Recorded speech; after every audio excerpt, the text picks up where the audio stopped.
Tonight, how opioids have been hitting our community badly and killing our friends and neighbors. Every time I do a funeral, I think about my son. Every time I do a funeral of an overdose, that call at 2:30 in the morning rings in my ear. And it's tough, but I know that I have to do it. I have to do something to bring comfort to the family. Hitting closer to home than ever before. And one day she just didn't answer her phone. We had to break her door down. And unfortunately, she had been gone for quite some time, overnight.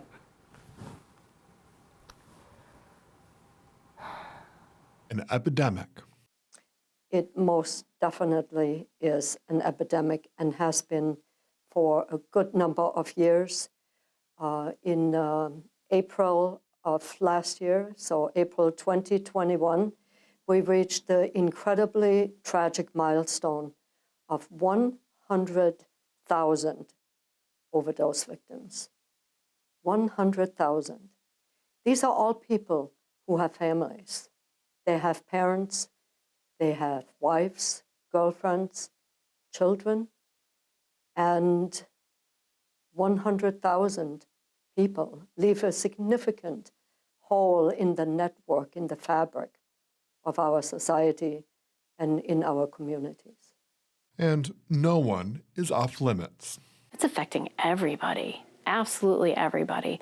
I mean, there is not a person I know that hasn't known somebody that has overdosed, especially with drugs like heroin and fentanyl. They're not the type of drugs anymore where, you have a certain element that's using it. Everybody is. You're seeing, kids with bright futures or, college degrees that go down this rabbit hole that get addicted and can't get out. Pastor Jeff Smith, now sober for a while. And it's been, like I say, close to 30 years now I've been clean and sober. Started using when he was just a kid. At 11 years old, some of my family members would have me go to the drug house and get drugs for them. And I was, like I say, 10 and a half, 11 years old. And so that was common to me. I thought everybody did that. I thought all people did that. So that's how I started out. But at the age of 14 is when I did my first shot of heroin. Some of my cousins and uncles, they said, now that you're old enough, it's time for you to experience this here. And at 14 is when I did my first shot of heroin, and I was off to the races after that. Finding its way in differently for each family affected. But Ash didn't start out using heroin. She, was a lot of what, like a typical teenager. I hate to say that, but it's the truth. They party, and unfortunately, in that generation, Oxycontins and hydrocodone, they were readily available, and these kids had no idea what they were getting themselves into.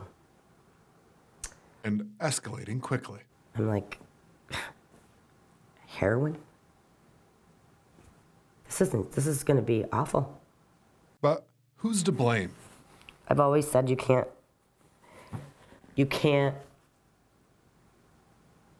clean the bottom when the top is overflowing with garbage. And it's true. Where are young people getting this? People in grade 7 through 12. And we asked them, where do you get prescription medications from? The possible decriminalization. Should this stay criminalized? And is there hope? Those testimonies where people have really come out of that and they're doing great now. They're married now, they got kids, they have great jobs and things. I'm like, yes, yes. Those conversations after these messages.